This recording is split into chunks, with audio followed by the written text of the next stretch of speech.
আল্লাহ পাক রব্বুল আলামিন আদম আলাইহিস সালাতু ওয়াস সালামকে সৃষ্টি করে জান্নাতের মধ্যে রেখে দিলেন। আদমকে আল্লাহ পাক সবগুলো বিষয় শিখিয়ে দিলেন, জানিয়ে দিলেন।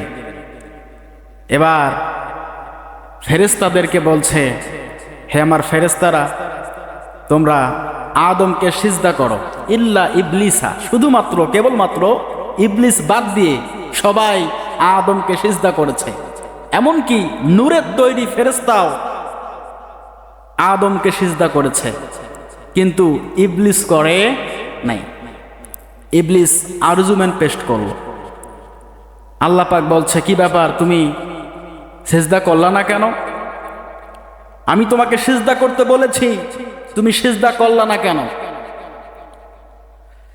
এবার ইবলিস বলে, ক্বালা আনা খায়রুম মিনহু খলাকতানি মিন নার ওয়া খলাকতাহু মিন তিন।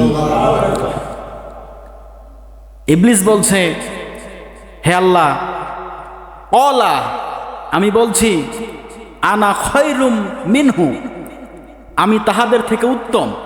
কেন উত্তম? খলাকতানি মিন নার, কারণ আপনি আমাকে আগুন দিয়ে সৃষ্টি করেছেন। ওয়া খলাকতাহু মিন তিন, আর আদমকে আপনি সৃষ্টি করেছেন কাদা মাটি থেকে। কি মাটি থেকে? কাদা মাটি থেকে। আগুন সব সময় ঊর্ধ্বমুখী, আগুন উপরে ওঠে না। আমি তো আদমকে সিজদা করতে পারবো না। মানে আল্লাহর থেকে একটু বেশি বোঝে। কি বোঝে? আল্লাহ থেকে বেশি বুঝছে যে না, আমি সিজদা করব না, কারণ সে হচ্ছে কাদামাটির আর আমি হচ্ছে আগুনের তৈরি। শয়তান ইবলিস আরজুমেন্ট পেশ করলো, তখন আর তে সিজদা করলো না, শয়তান হয়ে গেল।